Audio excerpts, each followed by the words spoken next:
하나님께 올려드립니다. 오늘 함께 은혜 나눌 말씀은 역대하 말씀입니다.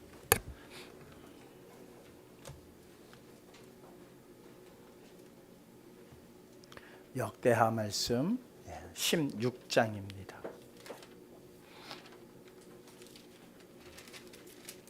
7절로부터 10절까지의 말씀. 구약 성경, 제가 가지고 있는 성경은 676쪽이 되겠습니다. 찾으신 줄 알고 말씀을 봉독해 드리겠습니다. 그때에 선견자 하나니가 유다 왕 아사에게 나와서 그에게 이르되, 왕이 아람 왕을 의지하고 왕의 하나님 여호와를 의지하지 아니하였으므로 아람 왕의 군대가 왕의 손에서 벗어났나이다. 구스 사람과 룹 사람의 군대가 크지 아니하며 말과 병거가 심히 많지 아니하더이까. 그러나 왕이 여호와를 의지하였으므로 여호와께서 왕의 손에 넘기셨나이다. 여호와의 눈은 온 땅을 두루 감찰하사 전심으로 자기에게 향하는 자들을 위하여 능력을 베푸시나니, 이 일은 왕이 망령되이 행하였은즉 이후부터는 왕에게 전쟁이 있으리라 하매, 아사가 노하여 선견자를 옥에 가두었으니 이는 그의 말에 크게 노하였음이며, 그때에 아사가 또 백성 중에서 몇 사람을 학대하였더라. 아멘. 기도하시겠습니다.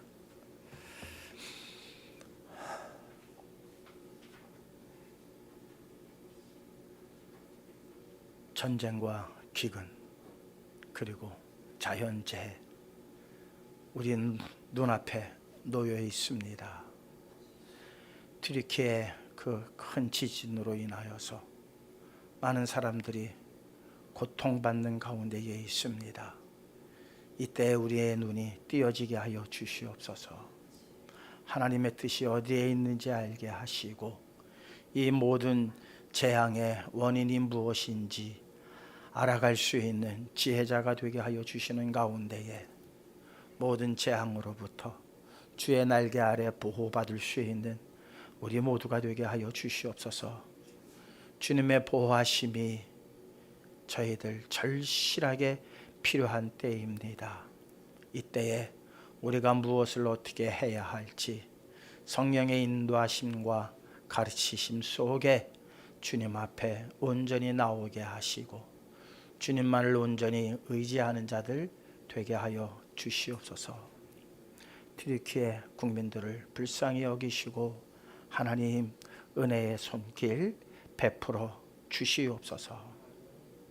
우리 강도사님 간절히 구한 기도의 내용 들으셨음을 감사드립니다. 하나도 땅에 떨어짐이 없이 정령 모두 이루어지게 하여 주시옵시고, 주디스 찬양단 주님 앞에 정성을 다해 찬양 올려드렸습니다. 기쁘게 들으심을 감사드립니다.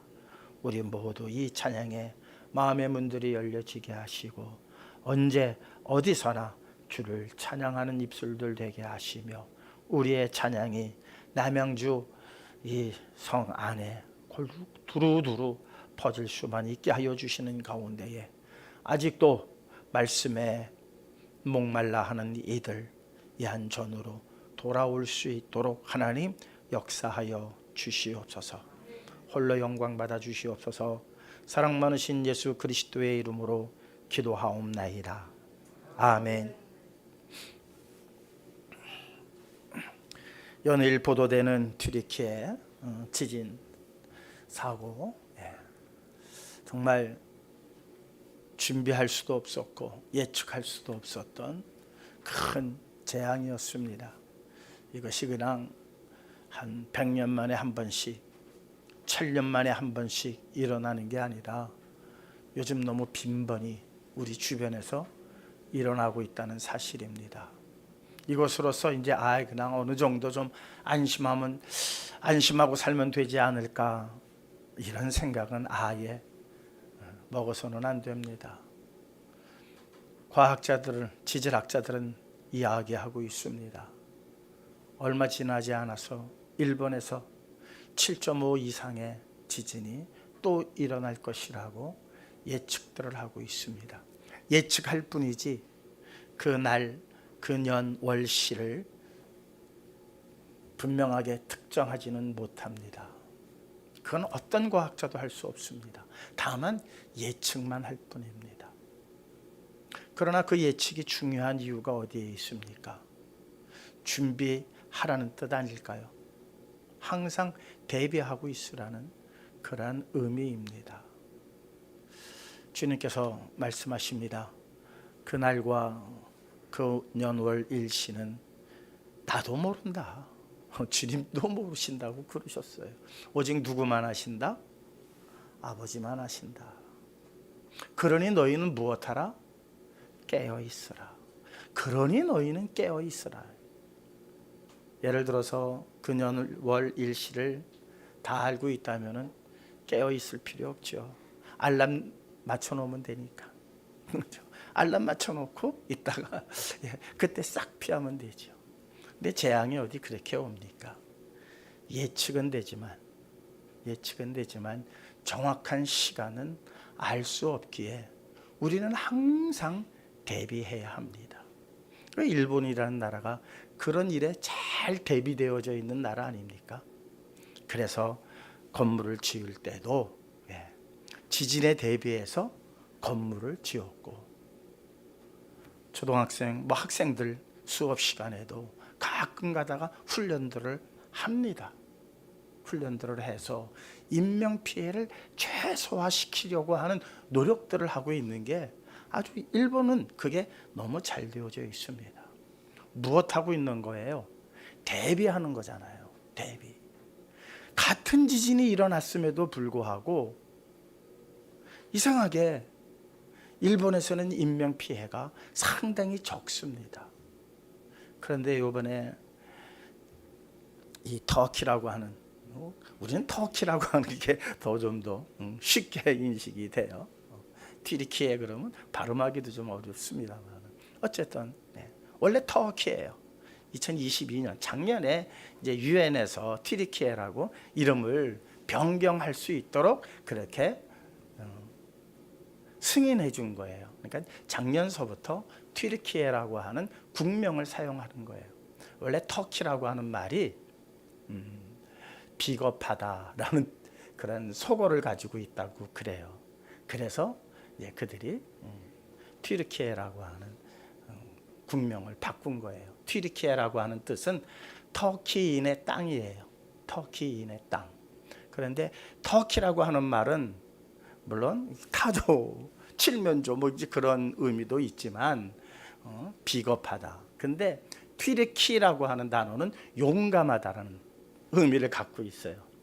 터키인의 땅, 미련한 땅이라고 하는 그러한 이름 속에 튀르키예라고 하는 말로 바꿨을 때는 바로 터키인의 땅이면서도 용감한 자의 땅으로 이렇게 살짝 바뀌는, 이건 사담입니다만은 그냥 상식적으로 여러분들이 알아두시면 되겠습니다. 어쨌든 참 오래된 도시잖아요. 우리가 성경에서 보면은 안디옥 교회, 갈라디아 교회, 아시아의 7교회 중에서 상당한 그 도시가 그곳에 있는 나라예요. 그곳에 있어요.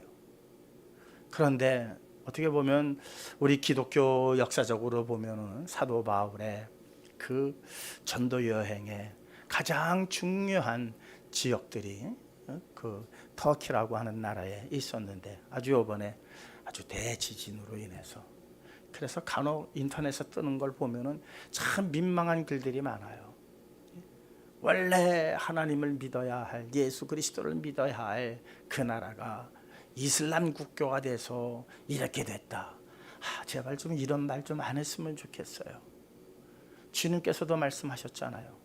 저 망대가 무너졌을 때에 그 밑에 깔려 죽은 사람들이 너희보다 죄가 많아서 그런 줄 아느냐? 주님께서 분명하게 이런 일들에 대해서 우리에게 얘기해 주셨어요.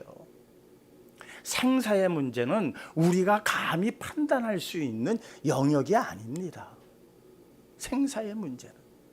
그러다가 교회에 재앙이 큰 자연재해로 인해서 교회가 무너지면 그들은 뭐라고 대답하겠습니까? 우리는 그저 불쌍히 여기는 마음을 가져야 합니다. 그것이 그리스도인의 마음이에요. 주님께서 우리에게 명령하신 그러한 마음의 생각이라는 겁니다. 참 그냥 그런 글들이 올라올 때마다 섬찟합니다. 우리는 인간적으로 도울 수 있으면 도와야 하는 것이 우리의 도리입니다. 그 외의 부분은, 그것을 넘어선 영역은 하나님의 영역이에요. 하나님께서 하시는 거예요. 죽음이 다 나쁜 것만은 아니잖아요. 주 안에서의 죽음, 그것보다도 귀한 것이 또 없다라고 우리는 늘 말하고 있잖아요. 근데 우리는 한국인들은 그저 죽음도 고요히 맞은 그런 죽음들을 상당히 선호하고 있어요. 장례식장에 가면은 이제 나이 많은 어르신들, 어제 그냥 주무시듯 그렇게 돌아가셨어요. 그러면 다 모두가 위로를 해요. 그런 죽음만이 주 안의 죽음은 아니에요. 우리는 순교자의 그 피 위에 우리의 믿음이 이어져 오고 있지 않습니까? 어떤 이는 목베임을 당했고, 어떤 이는 돌에 맞아 죽었고, 어떤 이는 대나무 톱에 썰려 죽은 이들의 그 터 위에 우리의 믿음이 이어져 오고 있다는 사실입니다. 어떤 죽음이 좋다, 나쁘다, 저주받았다, 복받았다 할 수 있는, 우리가 규정할 수 있는 죽음은 없어요. 그건 누구만이 하시느냐? 하나님만이 하시는 거예요. 내게 어떤 죽음을 주님께서 예정하셨다 할지라도 그것이 주님 안에 있는 죽음이라면은 우리는 그것이 비참한 죽음이든 아니면은 정말 잠자듯 그렇게 맞이하는 죽음이든 우리는 마다할 필요가 없습니다. 우리는 그 어떤 것도 선호할 그러한 자격을 가지고 있지 않은 존재라는 것입니다. 사탄과는 피 흘리기까지 싸워 이겨야만이 되겠지만, 그러나 내 이웃을 내 몸과 같이 사랑하라고 명령하신 주님의 명령은 모든 사람에게 똑같이 적용되어지는 하나님의 은혜인 줄 분명히 믿습니다. 그 안에 역사하는 사탄의 역사와 우리는 싸울 뿐입니다. 그리고 그 사탄의 유혹에 넘어가지 않기 위해서 피 흘리기까지 우리는 싸워야 하는 존재들입니다. 어쨌든 이런 재앙 가운데에서 그 죽음에 대한 평가는 우리 성시교회 성도님들은 일체하지 않으시는 성도님들 되시기를 바랍니다. 그리고 위로하고, 그리고 또한 하나님 앞에 그들의 영혼을 위해서 기도할 뿐이라는 사실입니다. 왜 그래야 하느냐? 이제 오늘 말씀을 통해서 우리 한번 깨달아 가보시자고요. 이러한 전쟁, 기근, 자연재해, 이러한 수많은 재앙들, 질병, 이런 것들이 이제는 남의 이야기가 아니에요. 우리가 이번에 겪었잖아요. 코로나라고 하는 이 질병을 한번 겪어봤잖아요. 물론 또한 15세기에는 흑사병이 그냥 유럽을 강타해서 엄청난 그러한 인명피해를 우리는 역사적으로 알고 있습니다. 그래서 우리는 이런 일들이 앞으로 또 어떻게 전개되어질지에 대해서 우리는 전혀 지금은 예측조차 못합니다. 예측조차 못해요. 지난주에도 말씀을 드렸습니다. 지금 그 남극이나 북극에 빙하들이 녹는데, 그 빙하들이 녹는데 거기서 옛날 고대 생물들이 다 그렇게 냉동화되어 있던 그 고대 생물들의 지금 사체가 드러나고 있습니다. 근데 그 안에 있던 바이러스들이 다시 살아나고 있다는 거예요. 좀비라는 영화가 이런 거구나. 저는 그 좀비라는 그런 영화는 잘 안 보거든요. 근데 이게 이렇게 냉동되었던 게 이렇게 살아나는 거 보니까 와, 이게 그냥 허구만은 아니구나. 사랑하는 성도 여러분, 수만 년 전에 죽었던 생물 안에 있던 바이러스가 살아나더라고요. 주님께서 우리한테 부활을 말씀하시는데 왜 부활을 믿지 못합니까? 바이러스가 지금 살아나는데. 부활은 반드시 있습니다. 지금까지 우리가 경험해보지 못했기 때문에 그냥 아무런 생각 없이 살아온 것이지, 저는 그 바이러스가 다시 살아나는 것을 보고 다시 한번 주님께서 말씀하신 부활은 우리에게 반드시 있는 일이구나. 아직도 우리가 모르는 영역이 더 많아요. 아는 영역은 정말 10만 분지 1, 1000만 분지 1, 1억 분지 1도 안 돼요. 하나님의 지혜에 비하면 우리의 뇌가 지금 몇 퍼센트나 사용되어지고 있습니까? 기껏해 정확한 수치는 모르겠습니다만은 혹자는 5%라고 그러고 혹자는 최대 20%라고 그래요. 20% 사용되어지면은 정말 전 세계의 최고의 두뇌들이에요. 보통 사람들은 아마 10%에서 왔다 갔다 하는 모양이에요. 그런데 하나님께서 만드셨는데 그 뇌를 우리에게 툭 건드셔가지고 그 뇌를 다 사용할 수 있게 하신다면, 지금 알고 있는 이 지혜는요, 초등학교 학문보다도 못한 거예요. 유치원 학문보다도 못한 거예요. 별하별 가설을 다 쓰고 엄청난 과학의 문명을 이룬 것 같지만, 이 우리의 뇌가 하나님께서 처음 창조하신 대로 100% 사용하게 하실 날이 우리 앞에 펼쳐진다면, 지금까지 최고라고 했던 이런 것들이 어디로 숨어들까? 성경이 말합니다. 산들아 무너져라. 그리고 나를 가려오다오. 왜? 부끄럽잖아요. 지금까지 내가 최고라고 했는데, 이 학문이 아주 정말 인류를 구할 학문이라고 했는데, 새로운 사실들이 알려질 때에 그들은 뭐라고 할까? 그들은 어디로 숨어야만 될까? 사랑하는 성도 여러분, 이런 일들이 바로 우리 앞에 놓여져 있습니다. 지금 당장 오늘 먹거리 이거 걱정하지 마십시오. 이거 걱정하지 마십시오. 그거보다도 더 위대한 게, 더 큰 일들이 우리 앞에 영광의 모습으로 점점 다가오고 있는데, 어떤 이들에게는 그것이 재앙이요, 준비된 자들은, 깨어있는 자들은 그것이 영광이라는 사실입니다. 주님께서 오십니다. 깨어있는 5처녀는 어떻게 됐습니까? 영광 가운데에 그 잔치에 들어가지 않았습니까? 그런데 깨어있지 못하고 기름과 등을 예비하지 못한 5처녀는 어떻게 됐습니까? 같은 주님이 오셨는데 누구는 영광의 자리지만 누구는 재앙의 자리, 저주의 자리가 되었다는 겁니다. 인류 앞에 놓여져 있는 이 수많은 재앙, 이 모든 것들을 우리는 영광으로 바꿔야 합니다. 왜? 이미 성경에 기록되어져 있는 것들 아니에요.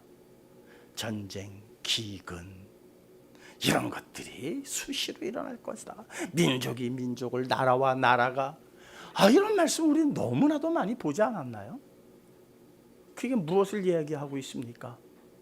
우리 앞에 다가올 재앙을 성경은 기록하고 있는 거예요.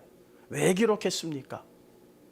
준비하라고, 깨어 있으라고, 성령의 기름을 너희들은 예배하고 있으라고.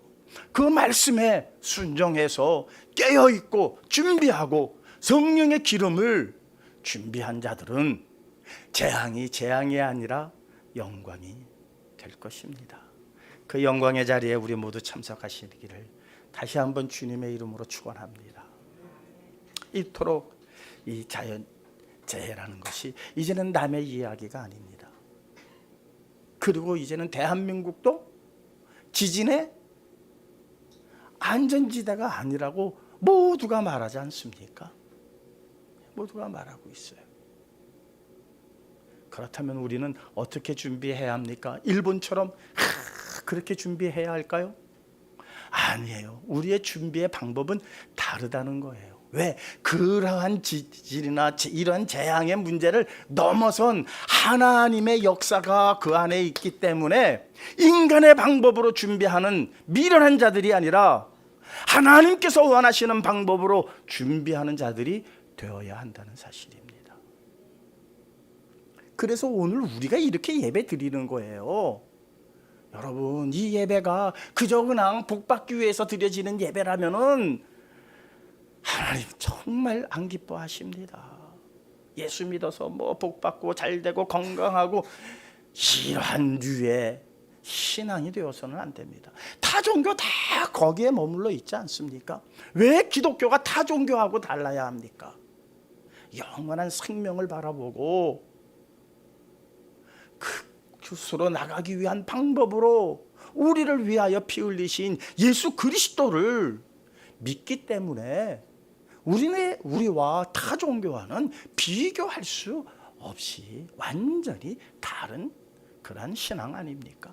그런데 그런 신앙을 하면서 저들이 갖고 있는 그 수준에서 머물러 있다면 우리 주님이 얼마나 답답해 하실까? 예루살렘아, 예루살렘아, 내가 암탉이 병아리를 품기 위하여 너희를 부른 것이 한두 번이었더냐? 그러나 너희는 내게 오기를 원하지 아니하였구나. 주님이 우시면서 예루살렘 성을 보시면서 우시면서 그렇게 애타하셨던 일들이 지금 이루어지고 있지는 않나 생각을 깊게 해봐야 합니다. 어쨌든 이 재앙은 이제 우리 앞에 놓여져 있는데 이것을 어떻게 우리는 준비해야 하느냐. 참 인간은 뭔가를 의지하지 않고는 살아갈 수 없는 존재들이에요. 그렇지 않습니까? 뭔가는 의지해야 돼요. 뭔가는. 그래서 그 의지함으로 모든 일들을 이겨내고 또한 이렇게 마음을 든든히 먹고 그렇게 또 마음의 평안을 얻고 있는 것 같아요. 그런데 오늘날 사람들이 의지하는 것들이 대부분 뭔가 봤더니 재물이었다는 거예요. 옛날 이 성경이 쓰여질 때의 모든 재앙들은 재앙의 시작은 대부분 전쟁들이었거든요. 전쟁. 그래서 식량이 빼앗기고 가족이 노예로 끌려가고 모진 그러한 고통 속에 살아가는 것을 모두가 재앙으로 여겼단 말이에요. 그래서 전쟁이 나면은 뭐 해야 돼요? 무조건 이겨야 돼요. 오늘날도 마찬가지예요. 지난주에 말씀을 드렸어요. 전쟁이 일어나면 거기에는 도덕도 없고 윤리도 없어요. 우리가 그렇게 고상하게 생각하는 도덕 윤리 거기에는 통용이 안 돼요. 뭐만 통용이 돼요? 이겨야 돼요. 이 남는 자만 되어야 돼요. 그것이 재앙 앞에 놓인 인간의 진정한 모습이에요. 그게 진정한 모습이에요. 그러다 보니까 고대에서는 전쟁이 일어나면은 무엇을 의지합니까? 지금 쳐들어오는 그 나라보다 더 강한 나라를 의지할 수뿐이 없었어요. 내 나라가 강하지 않으면, 내 나라가 그것을 감당할 수 없다면 무엇을 의지해야 되느냐? 거기에는 선도 악도 존재하지 않아요. 누가 더 강한가? 이놈들이 쳐들어오려고 하는데 이 쳐들어오는 것을 누가 도와줄 수 있을까? 어느 나라가 도와줄 수 있을까?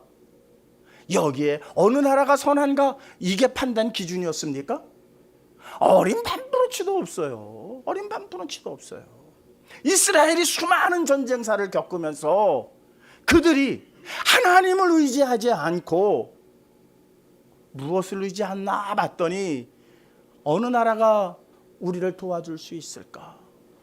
여기에만 집중적으로 애굽이 바알을 섬기던 뭐를 섬기던 그거는 선택의 기준이 되지 않았어요. 아수르가 무슨 신상을 만들었고 뭐 했던 그거는 몰래기건 뭐건 그런 거는 전혀 개의치 않았어요. 누구의 힘이 센가? 누구의 힘이 센가? 여기에만 이들의 판단의 기준이 됐어요. 오늘 우리 한번 말씀 한번 보도록 하십시다. 두 구절을 한꺼번에 같이 연달아 읽겠습니다. 에스겔서 17장 15절과 예레미야서 27장 8절에서 9절입니다. 우리 함께 읽어보시겠습니다. 그가 사절을 애굽에 보내 말과 군대를 구함으로 바벨론 왕을 배반하였으니 형통하겠느냐? 이런 일을 행한 자가 피하겠느냐? 언약을 배반하고야 피하겠느냐? 예레미야입니다. 여호와의 말씀이니라. 바벨론의 왕 느부갓네살을 섬기지 아니하며 그 목으로 바벨론의 왕의 멍에를 매지 아니하는 백성과 나라는 내가 그들이 멸망하기까지 칼과 기근과 전염병으로 그 민족을 벌하리라. 너희는 너희 선지자나 복술가나 꿈꾸는 자나 술사나 요술자가 이르기를 너희가 바벨론의 왕을 섬기게 되지 아니하리라 하여도 너희는 듣지 말라. 자, 이 전쟁의 역사는요 똑같은 패턴으로 이루어지는 게 아니에요. 상황, 시대 모든 것들이 다 달라요. 다 달라요. 그런데 에스겔서와 예레미야 이 말씀은 이제 히스기야 왕 이후에 일어난 그 왕들에 관한 이야기들입니다. 말씀들이에요.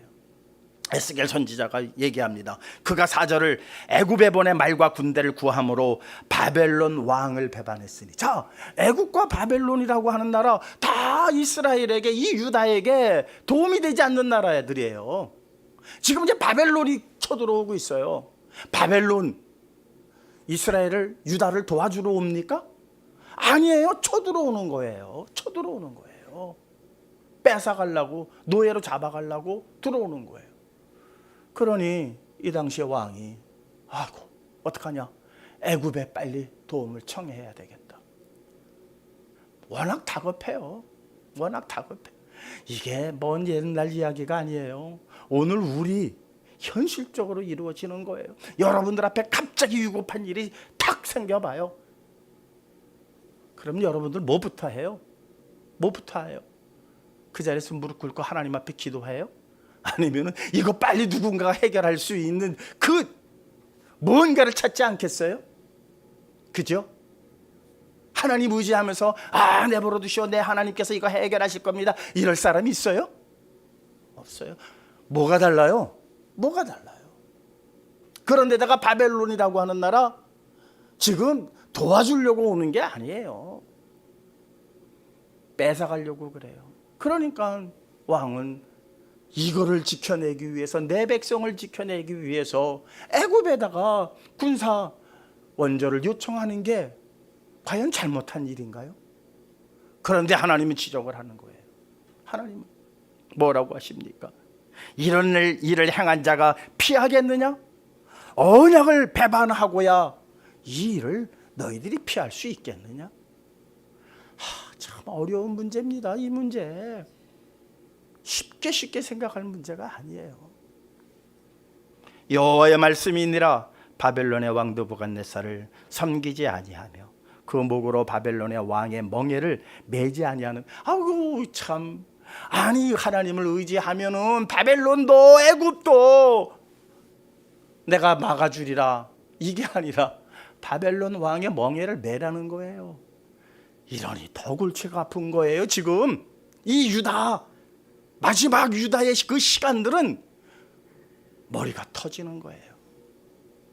하나님을 의지하면 여러분들이 구원을 받습니다, 여러분들이 하나님께서 보호하실 겁니다, 이런 예언이 아니잖아요. 그 전까지의 예언은 다 그런 예언들이었어요.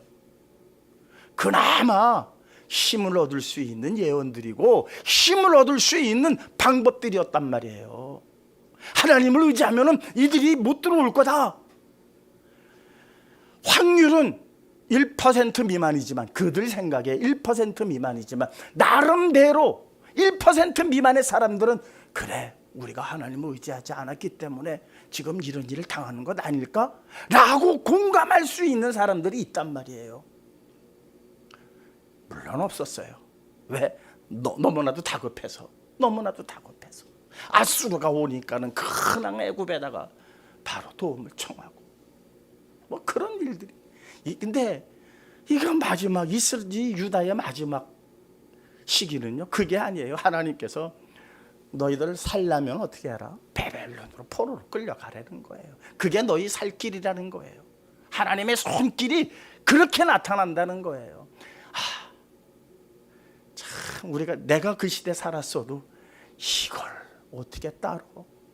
그러니 오늘 이 시대에 살아가는 것, 그것만으로도 우리는 감사해야 돼요. 우리가 이 시대에 살았다면 여지없이 예레미야를 옥에 가둔 일에 찬성을 했을 거예요.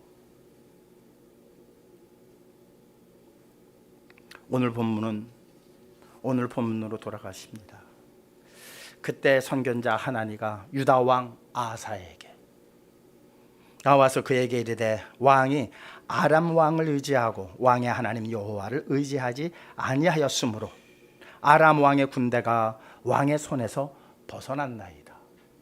이 말은 무슨 말이냐면요, 이제 북이스라엘 바하사 왕이 형제나라잖아요. 형제나라. 남유다와 북이스라엘은 형제나라예요. 그런데 북이스라엘의 바하사 왕이 저 남유다 우리가 이번에 다 먹어버리자. 군대를 총출동을 시킵니다. 그리고 진격해 들어오는 거예요. 전쟁을 일으켰어요. 그때 아사 왕이 남유다예요. 그는 누구의 후손이에요? 다윗의 후손이잖아요. 그리스도의 혈통을 이어갈 아사 왕이 어떻게 했어요? 아람에게 도움을 요청한 거예요. 그 전에는 안 그랬어요. 그 전에 원래 16장 보면은 그 전에는 안 그랬어요. 바하사가 유다를 치러 올라 뭐 이랬을 때, 아니 저 15장의 내용은 그래도 이 누구를 의지했느냐? 하나님을 의지한 왕이었어요. 그래서 모든 군대들을 물리쳤단 말이에요. 이러한 경험이 이 아사 왕에게 있었습니다. 그래서 그 말을 오늘 여기서 8절에 말하고 있는 거예요.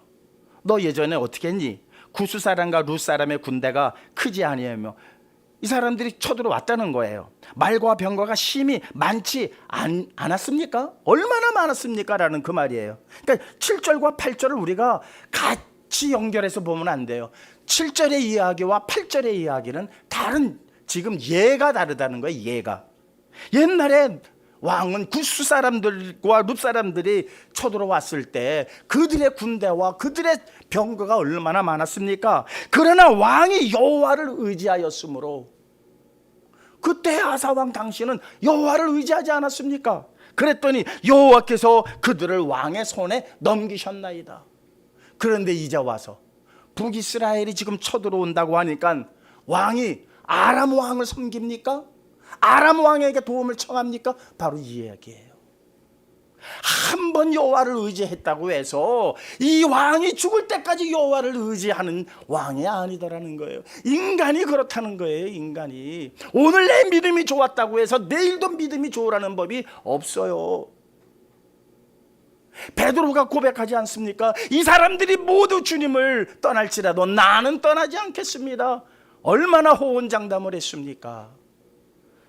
그러나 내가 다 굴기 전에 내가 나를 3번 부인하리라. 이게 우리의 모습이라는 거예요. 여실히 보여주는 게 바로 오늘 역대하 말씀이에요. 그렇게 좋은 경험이 있었고 좋은 간증거리가 있었음에도 불구하고 얼마나 다급했느냐를 우리 한번 봐야 돼요. 이 룻사람과 이 구스 사람들이 올 때는 거리가 있었어요. 거리가. 그러니까 좀 준비할 수 있는 시간이 있었어요. 그래서 선지자들의 이야기도 들어보고 대신들의 얘기도 들어보고, 아이고 그래도 우리가 하나님을 의지해야죠. 시간적 여유가 있었어요. 그런데 북이스라엘은 국경을 맞대고 있습니다. 근황 밀고 들어오는데 화들짝 놀란 이 아사 왕은 아람에게 도움을 청하는 잘못을 저지르고 말았습니다. 참 아사왕 불쌍한 왕이지요. 그런데 우리가 언제든지 그러한 상황에 놓일 수뿐이 없다는 겁니다. 사무엘하 22장 2절과 2절에서 3절, 33절을 함께 읽겠습니다. 이것은 이 아사 왕의 조상 다윗의 말입니다. 다윗 시대에 일어날 거예요. 아사 왕은 이 다윗 왕의 후손이에요. 그런데 다윗은 뭐라고 했는가 한번 보십시다. 함께 읽겠습니다. 이르시되 여호와는 나의 반석이시요 나의 요새시요 나를 위하여 나를 건지시는 자시요 내가 피할 나의 반석의 하나님이시요 나의 방패시요 나의 구원의 뿌리시요 나의 높은 망대시요 그에게 피할 나의 피난처시요 나의 구원자시라 나를 폭력에서 구원하셨도다. 하나님은 나의 견고한 요새시며 나를 안전한 곳으로 인도하시며. 다윗은요 여기에서 하나님은 나의 구원자이시고 반석이시고 요새이시며 방패이심을 이거를 놓지 않기 위해서. 아사왕의 실수가 뭐였습니까? 한번 그런 일이 일어나고 보면은 그것을 정말 가슴에 새기고 또 새겨야 되는데 평안하니까 놔버린 거예요. 잊어버린 거예요. 그러고 나서 이스라엘 왕이 쳐들어오니까는 다급해진 상태에서 아람에게 도움을 청한 거예요. 그런데 다윗은 매일 날마다 하나님을 찬양하는 거예요. 완전 철저하게 준비를 갖추고 있는 거예요. 하나님은 나의 요새야. 하나님은 나의 방패야. 하나님은 나의 구원의 뿌리야. 하나님은 나의 모든 것을 지키시는 구원의 능력이야. 이거를요 날마다 묵상하는 거예요. 날마다 묵상하고 날마다 찬양. 순식간에 일어나는 모든 일들, 대적에 일어나는 일들, 아들이 압살롬이 반역하는 일조차도 그는 준비가 되어 있었어요. 내가 그래도 하나님을 의지해야지. 내가 사람을 싸울 수 있었어요. 다윗의 그 군사들이 어떤 군사들이에요? 순식간에 일어나는 일에 쫓겨났습니다. 일단 성을 비웁니다. 그래도 이거 봐라, 이 녀석이 내가 내 군사가 어떤 군사인데 이러질 않았어요. 하나님을 의지하는 거예요. 군사를 본 게 아니에요. 자기 부하들을 본 게 아니에요. 하나님을 본 거예요. 그리고 쫓겨가면서 하나님은 그래도 나의 방패셔. 참 옆에서 그 소리를 듣는 그 부하들은 무슨 생각을 했을까? 참 이 용감한 이 왕이 왜 이래? 오늘 갑자기 왜 이래? 명령만 내리면 내가 가서 저 압살롬을 누를 수가 있는데 오늘따라 이 왕이 왜 이래? 아니요, 오늘따라만 아니에요. 다윗은 늘 그랬어요. 하나님을 의지했어요. 하나님께서 해결하실 거야. 하나님께서 갚으실 거야. 하나님께서. 여러분, 이런 준비를 해야 한다는 거예요. 주일만 나와서 그저 찬송하고 나 오늘 다 했네 하고 돌아가실 일이 아니라는 거예요. 그러다가 주일날 재앙이 닥치면 그래도 괜찮죠, 우리는. 그래서 뭐라고 그래요? 성경은 겨울날이나 안식일이, 여기서 안식일의 의미는 조금 다른 의미예요. 겨울날이나 안식일이 되지 않도록 하라. 왜? 아무 것도 안 할 때니까. 근데 우리 주일은 뭐예요? 주님을 찬양하는 날이잖아요. 이날 재앙이 닥친다면 우리는 다 구원받아요.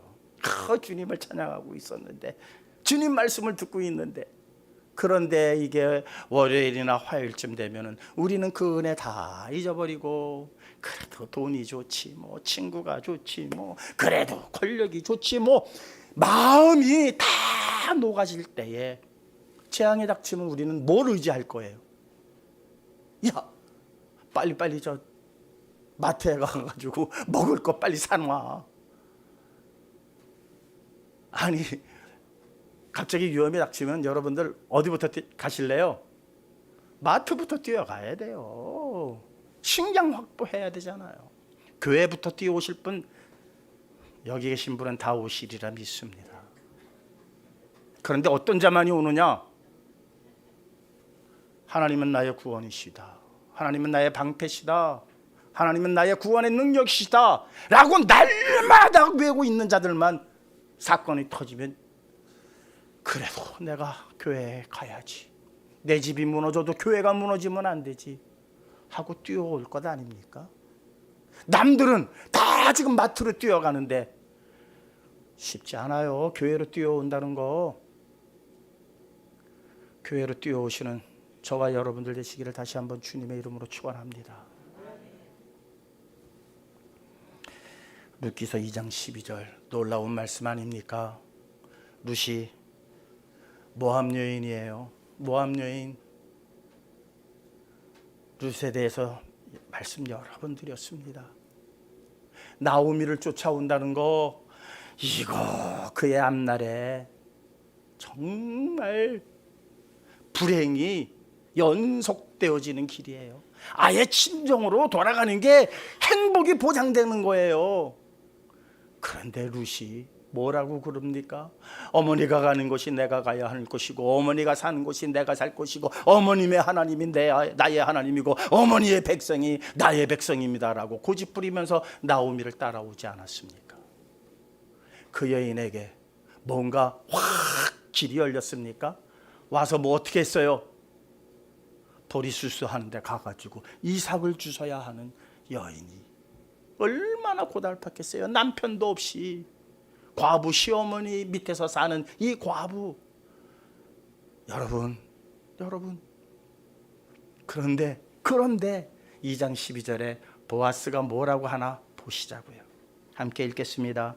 여호와께서 내가 행한 일에 보답하시기를 원하며 이스라엘의 하나님 여호와께서 그의 날개 아래 보호받으러 온 내가 온전한 상 주시기를 원하노라 하는지라. 여호와의 날개 아래, 그의 날개 아래 보호받기 위해서 네가 오지 않았니? 룻은 자기 친정집에서 친정 부모의 보호보다도 누구의 보호를 택했어요? 하나님의 보호를 택한 여인이에요. 하나님의 날개 아래 거하기를 택한 여인이에요. 그 원인은 나도 모르겠어요. 그 원인은 여러분, 이런 결단이 여러분들에게 있기를 다시 한번 주님의 이름으로 축원합니다. 하나님만 이 룻의 이 신앙과 이 룻의 다짐이 다윗에게 그대로 전달된 거예요. 하나님은 나의 방패십니다. 여호와는 나의 요새이십니다. 이것이 늘 그의 마음에 묵상되어졌다는 사실입니다. 주님께서는 말씀합니다. 주님께서는 말씀합니다. 결론적으로 말씀하십니다. 이사야서 31장 1절에서 3절입니다. 함께 읽겠습니다.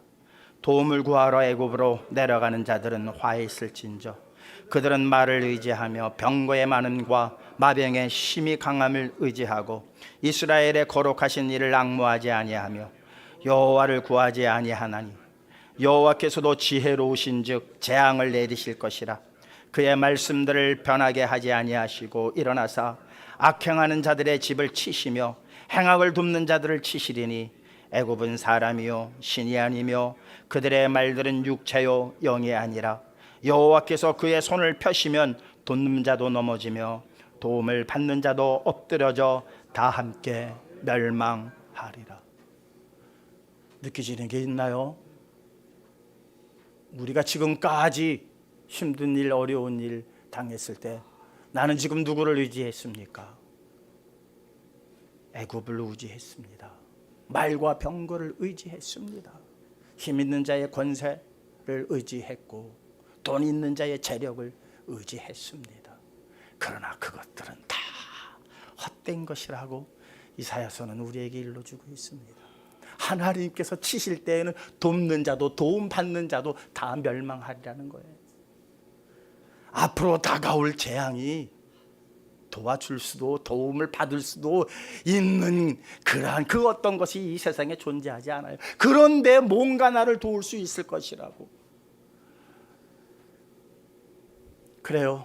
지금 우리는 북한이 핵무기 가지고 장난질 할 때마다 우리는 누구를 의지합니까? 미국을 의지하잖아요. 미국이 도와주리라. 미국은 선한 나라예요. 미국은 착한 나라예요. 세상에 선한 나라, 착한 나라가 어디 있습니까? 다 이익이 있으니까 도와주죠. 그런데 이게 하나님의 재앙으로 바뀔 때에는 돕는 자도 도움을 받는 자도 다 멸망한다는 거예요. 자, 우리가 의지할 대상을 바꿔야 할 때입니다. 우리가 의지해야 할 대상을 바꿔야 할 때, 사랑하는 성도 여러분, 여러분들에게 숙제를 드립니다. 시편 91편 펴시기 바랍니다. 시편 91편입니다.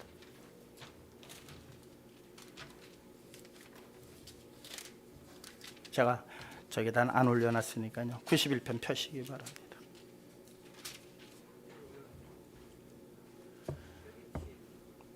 거기 주보에 해놨어요.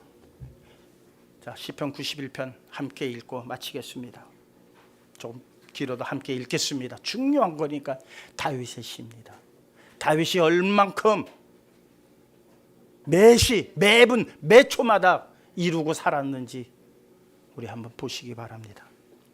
함께 읽을까요? 지존자의 은밀한 곳에 거주하며 전능자의 그늘 아래 사는 자여, 나는 여호와를 향하여 말하기를 그는 나의 피난처요 나의 요새요 내가 의뢰하는 하나님이라 하리니, 이는 그가 너를 새 사냥꾼의 올무에서와 심한 전염병에서 건지실 것이미로다.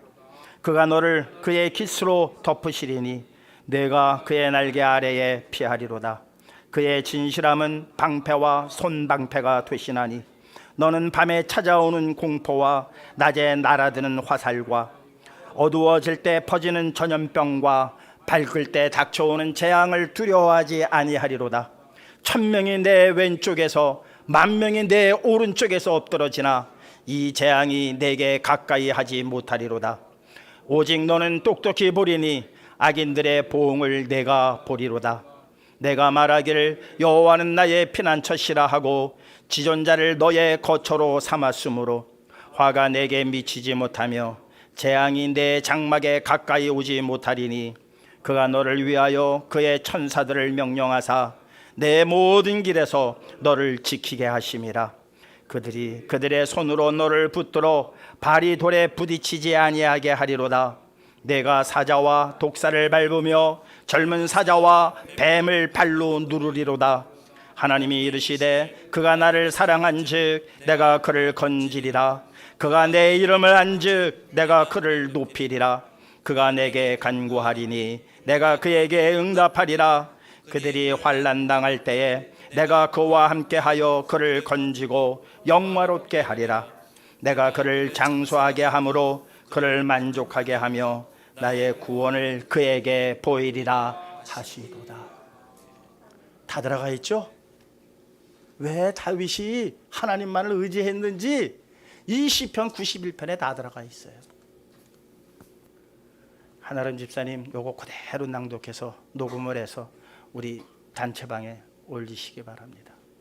그리고 성도님들은 매일 이 말씀을 묵상하시고 올해 안에 딸딸 외웁시다. 아멘 하시는 분들이 적네요. 올해 안에 우리 딸딸 다 외웁시다. 나이가 많아서 아이고 난 못 외워. 아니요, 계속 들으세요. 계속 들으세요. 다 외우시는 분들 올해 끝에 큰 선물 제가 준비하겠습니다. 아주 그냥 낭송 대회 할 겁니다. 딸딸 외웁시다. 하나님을 의지하면은 홍순자 권사님도 외울 수 있어요. 최일려 권사님 외울 수 있어요. 아우 나는 기억 아니요 이럴 때 또 하나님께서 누가 알아요? 이래서 그냥 기억력 확 하게 해가지고 침에 싹 물러가게 할지 믿으세요. 의지하세요. 네. 날마다 이 말씀 묵상하심으로 시작하시고 묵상하심으로 마치시고 낮에도 시간 되면 우리 하나님 집사님이 큰 낭낭한 목소리로 올려놓을 거예요. 들으시면서 우리 시편 91편은 올해 우리가 꼭 외워야 할 다윗의 고백. 그래서 어떤 재앙이 와도 어떤 환난이 우리에게 닥쳐도 1000명이 넘어지고 10,000명이 넘어진다 할지라도 어떠한 전염병이 휩쓸고 간다 할지라도 하나님의 은혜의 나라 안에 보호받으시는 우리 성시교회 성도님들 모두 되시기를 주님의 이름으로 축원합니다. 말씀 부여잡고 우리 잠시 동안만 합심해서 기도하는 시간 갖도록 하시겠습니다. 감사하시고 고마우신 아버지 하나님, 우리가 누구를 의지해야 합니까? 다시 한번 깨닫게 하여 주셨습니다.